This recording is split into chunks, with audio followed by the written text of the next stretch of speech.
Good afternoon, everyone. My name is Saeed Atif Rizwan, and I am a senior fellow at Oxford Interfaith Forum. And I said good afternoon, I think, but depending on which part of the world you're in, it may be good an evening and perhaps morning. Thank you all for joining today for what I imagine to be is going to be a fantastic talk. And what I wanted to at least share with you first before introducing the speaker is just the format of today's hour.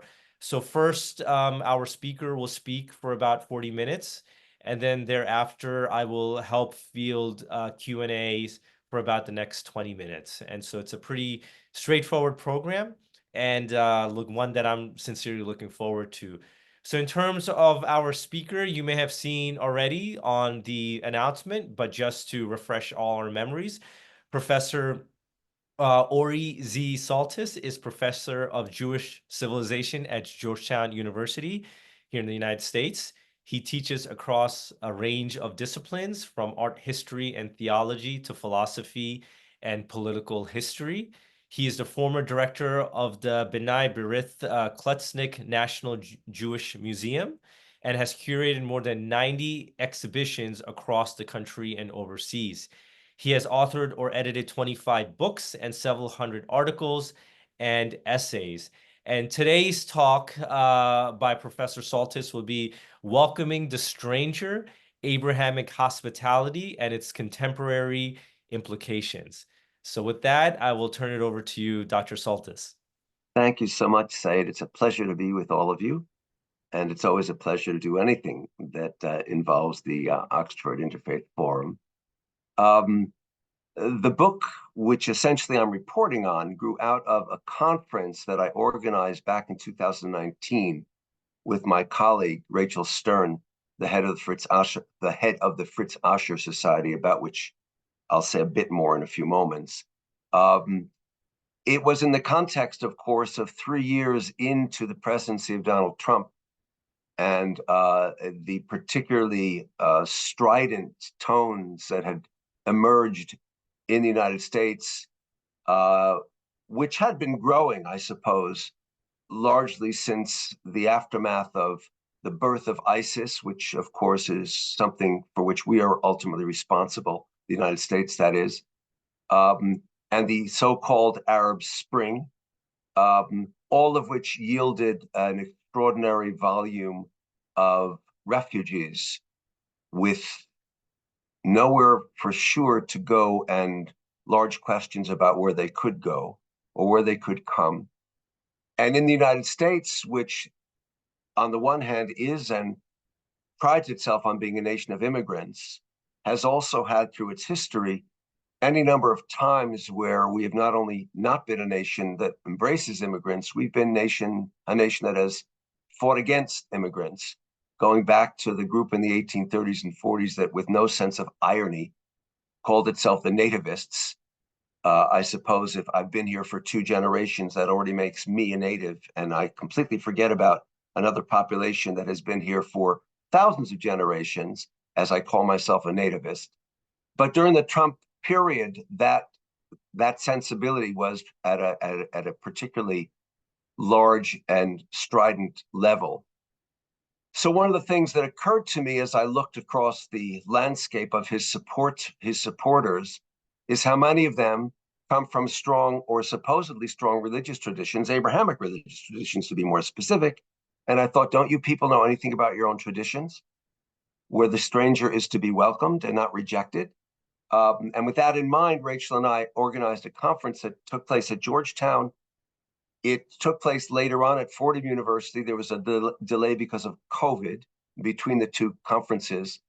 And then Fordham University Press, largely through the intervention of Andy Morias, who is at the Law Center at Fordham, where we were hosted for the second iteration of the conference, was very interested in publishing the book that is drawn from it. So its opening premise, not surprisingly, derives from Genesis 18 and Abraham and his greeting of 3 strangers. In fact, his eager running out and hauling them into the vicinity of his tent by the terebinth as opposed to waiting for them even to cross his doorstep and to come knocking. I suppose tents don't have doors, but somehow knocking on his door, and almost begged them to allow him to offer them hospitality, provide them the best food that he could provide for them, and so on and so forth. And of course, as we all know, the outcome of that little meeting is that he and Sarah find out, to their shock and pleasant surprise, that in their rather advanced old ages, they are going to bear the child Isaac, who in due time will be born. So Abraham already then sets a model, who is himself a stranger. He's a wanderer. He's not living in the place where he was born or grew up. He's migrated to Canaan. And in fact, he never acquires a piece of property. That doesn't mean he's impoverished. He's not a homeless person with no money. He's a homeless person with huge volumes of flocks, and is able at one point to raise in his own household, an army of several hundred young men to go out and fight against the kings of the cities of the plain. I'll get to that in a moment, because of course those he rescues comes from a pair of places called Sodom and Gomorrah, which I'll get to in just a moment. So Abraham, in fact, won't own a stitch of property himself until Genesis 23, when he buys and negotiates to buy with Ephron the Hittite the cave of Machpelah as a burial site for Sarah. And in fact, Ephron says, "Look, I'd like you to buy the whole field, not just the cave." And Abraham is mourning, so he's not negotiating. He doesn't negotiate the price. He just lays it out. A few hundred shekels, what's that between you and me? That sort of thing. But that Abraham, who has been therefore a kind of stranger, offers hospitality not only because he offers hospitality, but because he perhaps has empathy for those who are moving across the landscape, who show up at his door. And that kind of idea extends beyond him. So in fact, in the next chapter, Genesis 19, his nephew or cousin, depending upon how you read it, Lot, who has taken up residence in that same pair of towns, Sodom and Gomorrah, welcomes in some strangers. And one of the things for which Sodom was renowned was how it mistreated and abused strangers. And in fact, they come banging on his door. They want the strangers to be brought out. They want to have their way with them. And of course, he tries to protect them, but in the end, it's really they who protect him. And they not only protect him, but they warn him of an imminent catastrophe that the Lord will bring upon these cities, and that he should take his family and get away from them. A second extension of the Abrahamic notion of hospitality and empathy, in fact, pertains to God's decision back in Genesis 18, beginning in verse 7 and following, to share with Abraham the divine plan to destroy Sodom and Gomorrah, because they're filled with nobody but no goodniks. And when one might expect of Abraham, if he were simply an ordinary Joe like you and me, to say, "That's great, where can I get a seat to watch this destruction? Because, I think that would be great." Instead, Abraham says, "Well, wait a second. What if there are 50 righteous people in that town? Maybe for their sake, you should preserve the town." And as we all know, he argues God down from 50 to 40 to 30 to 20 to 10. And God says, "All right, fine. If there are 10 righteous men in that town, I won't destroy it for their sake." And of course, they can't be found. So in the next chapter, when we encounter Lot, and thereafter we encounter the destruction of Sodom and Gomorrah, and from the biblical perspective unvarnished, one of the things that marks Lot's wife as separate from her husband and her daughters is that she turns back to watch the destruction. And the inference that one might make, I say one might make because that's not the only inference one has to make, is that she at that moment abandons that sense of empathy for those being destroyed and turns to look, and that's when she's turned into a pillar of salt. That whole story has other directions it can be taken, in which it can be taken, but that's not my point, so I'm not going to go further. The point is that Abraham offers at least three things for us.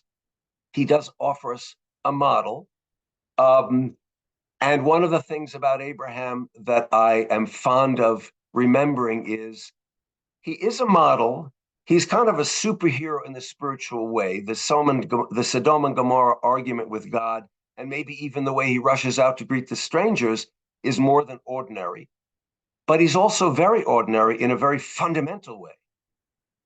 Because Genesis 22 is the point at which, in the biblical context, he goes up Mount Moriah to offer up his son Isaac as a Rice Krispie. And one of the interesting things about that story is that as Abraham had not even questioned God, what are you talking about? This idea of taking his son Isaac. Isaac also doesn't question. He says to Abraham as they're heading up the hill, as you all know, so you've got everything you need for the offering except the animal. Where is it? The Lord will provide. So one might imagine that certainly by the time Dad has tied him up, laid him on the altar, kindled the kindling, and his tushy is getting warm, and then that kitchen knife that Abraham stole from Sarah's kitchen that morning, or a few days before, I should say, early in the morning, stands over him, that might be the moment for Isaac to say, Pops, are you sure you know what you're doing? He doesn't. And one of the significances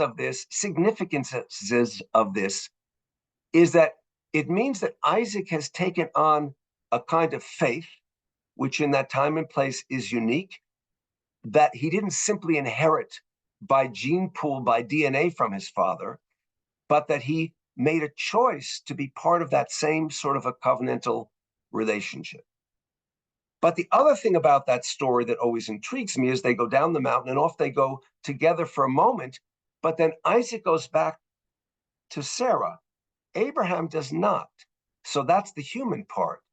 I have always taken this to mean he did not have the guts to face his wife and say to her what he almost did. So the next time he sees her is when he comes up to bury her. And that's when he buys the cave of Machpelah. So if one thing has to do with him as a model, and a second thing has to do with how that model, in a certain sense, is literally transferred from one generation to the next, the third element about it is the way in which he and all of his followers are, no matter how spiritually heroic they may seem at certain points, treated as all too human, which does not, therefore, we are not allowed to say, well, I can't be like that because I'm just an ordinary guy, because they're also ordinary guys and gals at crucial moments in their lives. So we are, in fact, being guided to follow these models that they offer to us. Abraham and Sarah, and then Isaac and Rebekah wander back and forth, not only within Canaan, they go down to Egypt, they come back from Egypt, they go to Gerar, they come back from Gerar, and so on and so forth.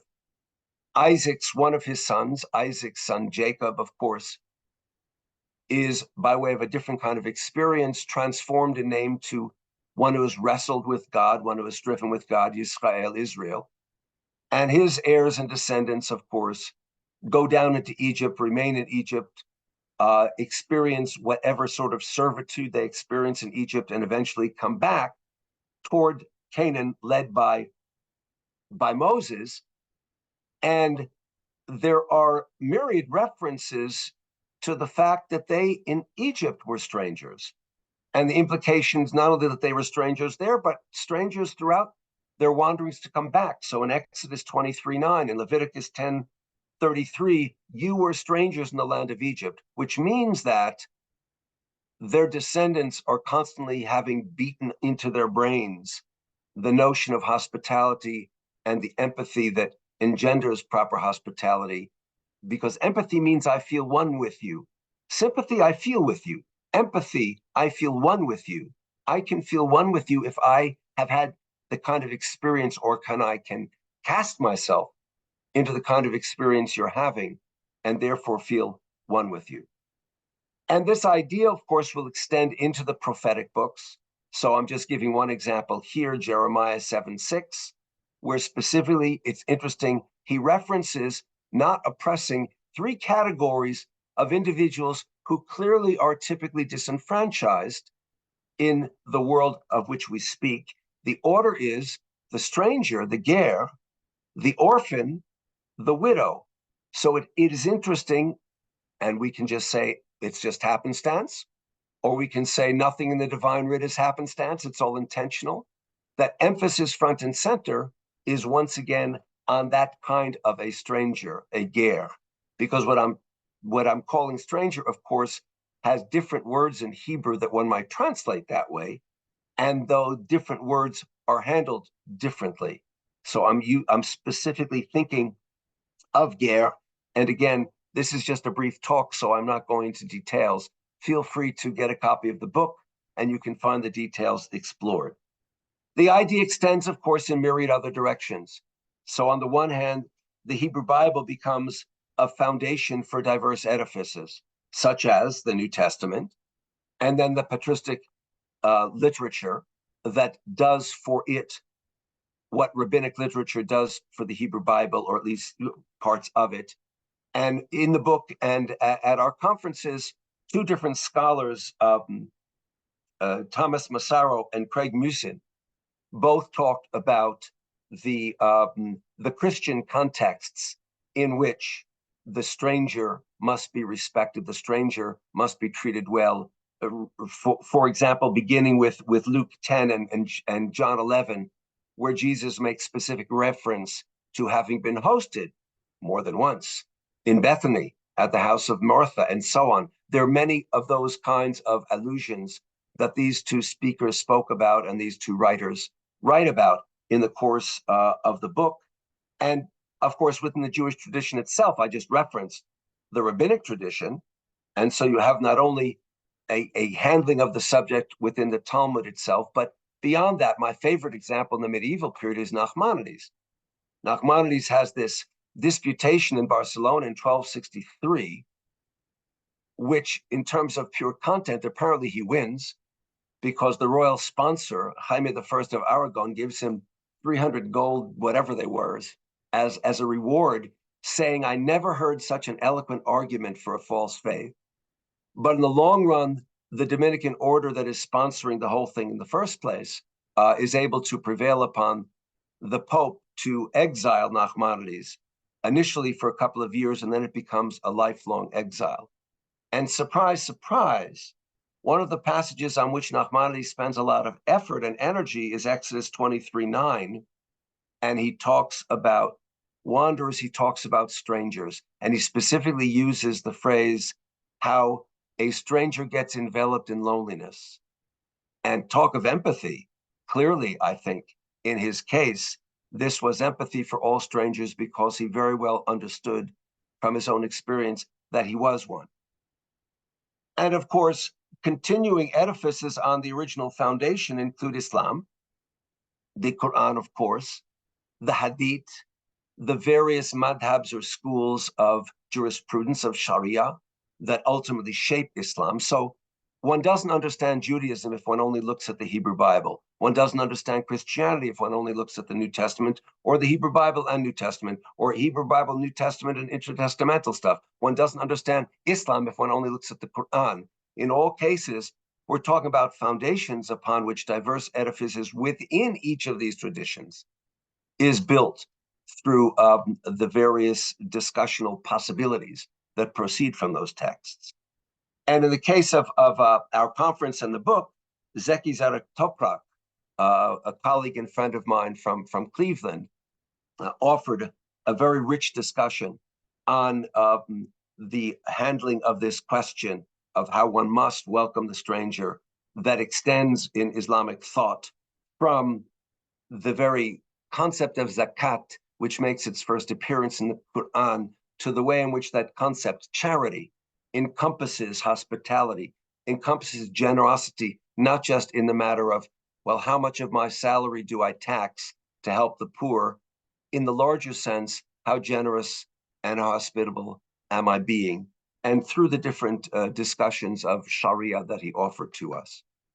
As a kind of epilogue to the first part of the text of the book, I decided to add a discussion of the Dharmic traditions.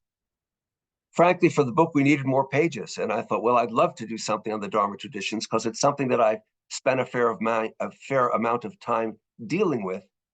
And what struck me and strikes me, and what I write about in part, is this kind of dynamic tension between the idea of karma, which comes from a Sanskrit root meaning to do, so your actions, and how in a world that is certain of the ongoing cycle of death, birth, death, birth, death, birth, called samsara, that where you get to in the next life is in part dependent upon how you did and what you did in this life, or in this life and the previous lives you've lived. So ultimately, the goal of your soul is to get off that cycle and achieve a condition that is called moksha, release, and a condition of nirvana, which is not a place, but a condition. So one could translate it as a kind of paradise, but it's not a place, it's a condition. In fact, your individual soul is subsumed back into the divine soul when that happens. It's like a drop of water being subsumed back into the sea. It loses all of its individuality. So it's very different from the Abrahamic concept. So karma could, and in many cases has, militated against the kind of empathetic and sympathetic hospitality that is called for in the Abrahamic traditions, because I don't want to mess with your karma. If you're out there on the street, it's something that you must have done in a previous life. And if I get myself involved to help you out, I may be getting in the way of your working out the issue so that the next time around you're in a better position. But on the other hand, historically speaking and conceptually speaking, the Dharmic traditions, and I'm speaking in particular here of what we call loosely Hinduism, has as its starting point the concept of a unity, an ultimate Godhead, which is called Brahma. But then its manifestations are not only several in the primary sense, so you have Brahman and you have Shiva and you have Vishnu and you have Krishna and you have Devi and you have Kali and so on, but ultimately many, many more manifold than that.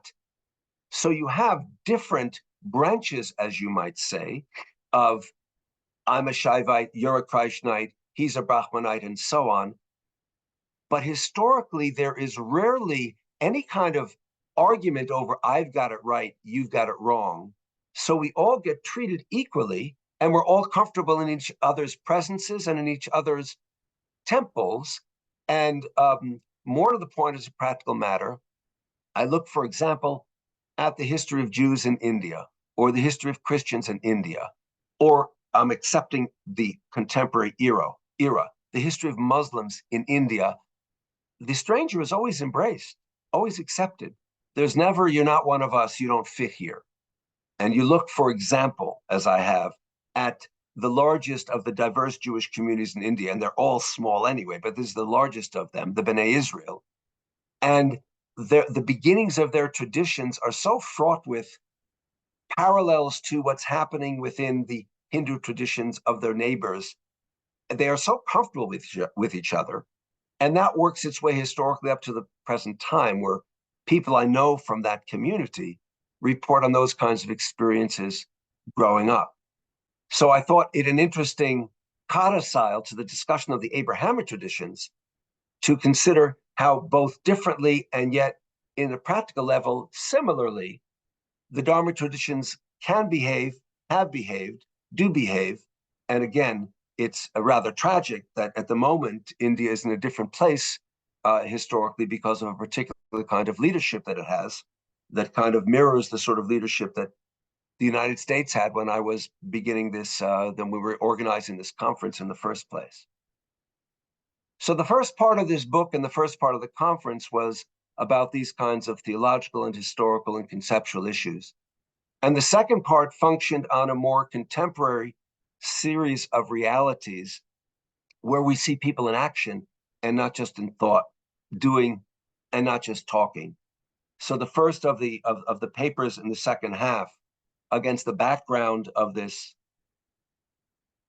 issue of the United States as a nation of immigrants that doesn't always operate that way, and historically has not always, and currently doesn't always. But against that backdrop, actually, our first paper, our first discussion, was by my colleague Rachel Stern, who, as I said, is the head of the Fritz Asher Society. And what's that? It's named for an artist, Fritz Asher, who's a Jewish German artist who managed to live for 3 years in hiding in Berlin, in the heart of the part of Berlin in which the Nazi brass was to be found, because a friend, it was the best friend of his mother, extended dangerously to herself and her friends that sort of hospitality to him, to protect him and to provide for him and to see to it that he was safe under the most dire of conditions. I hardly think deciding whether or not a Mexican should come over our border or a Syrian should come in to the port of Manhattan compares with the kind of condition under which Martha Grassmann was her name, hosted Fritz Asher, the artist and the poet, so that he survived the war and in fact continued as a poet, as an artist, until his death of natural causes in 1970. The second paper in the second part is by Carol Prendergast, and she's the executive director of an entity called Alfara Venture Philanthropy. And what they do is, the phrase is aspiring to partner with refugees. They have programs that ask the question, okay, fine, you bring in a refugee, but then what?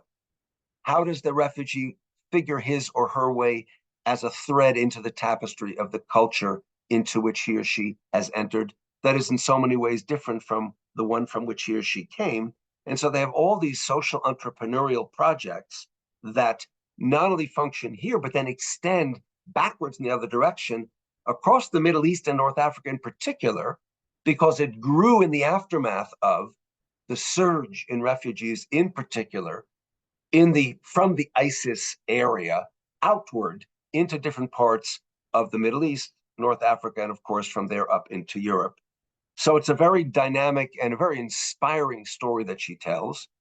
Similarly, the next work by Mohsen Mohsuddin, who himself was a refugee and is the creator of an entity called hashtag MEWE, MEWE, International Incorporated, has developed this in the last now 17, 18 years, a global network of artists, scientists, community builders who work with displaced people from one place to another place to find ways to help them reclaim themselves.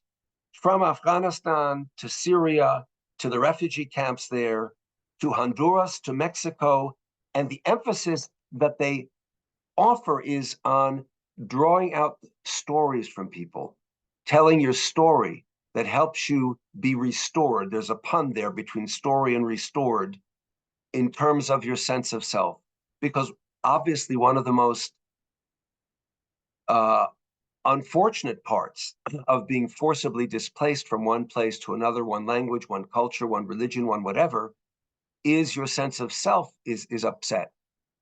And not only your sense of self, but then how does that translate and transmit toward your children and their sense of self? So that's the kind of angle of approach that they take. And then the penultimate paper was one by Lindsay Balfour, and she's a computer geek with a capital C, capital G.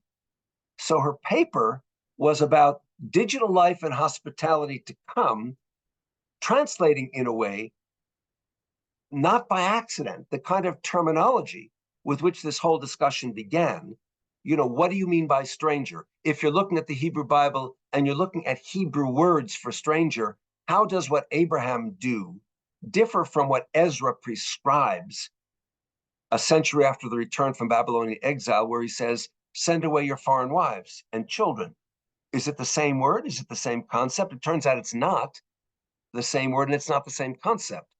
And you have to understand both within their contexts as to the term and concept and what they mean. So she's translating that into the computer language, which uses words like portal and uses words like, or concepts like hospitality, like contagion, like autoimmunity, all those kinds of things that someone perhaps like me, who's not overly fond of computers, wouldn't ordinarily think of in those terms, but which she presented in a very, very cogent and fascinating way.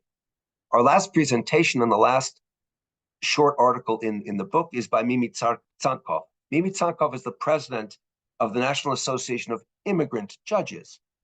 So her career as a legal eagle has been entirely directed toward the issue of immigrants, refugees, or as, and I don't think it accidental, we have begun to call them for the last 5 or 6 years migrants. And I don't think, as I say, that's accidental. A refugee is someone about whom I might feel an obligation to help because I know that person is coming under duress from somewhere else. In American English, migrant used to mean someone who came over the border to work temporarily, earned some money, and then went back. Okay, I don't have to have any sympathy for that person. So if everyone coming over or wanting to come over is now referred to as a migrant, I think that it's not accidental that the pundits, the politicians, and even the media have used that word exclusively in the last 5 years or so, because it undermines our emotional sense of empathy automatically. So Mimi Tsankov has been dealing with that very much on the ground level, and her presentation was largely about the necessity of an overhaul of Article 1 in the Constitution. We have to rethink this whole question because it's a question that has different shape today from what it had 200 years ago. So all in all, this conference was really just kind of the beginning of a discussion that we hope would go on. And of course, Rachel and I were both very pleased when through Andy Moraes's intervention, the Fordham University Press decided to publish the book. And the book now furthers the conversation. And I think I'm ready to further the conversation if any of you have any questions at this point.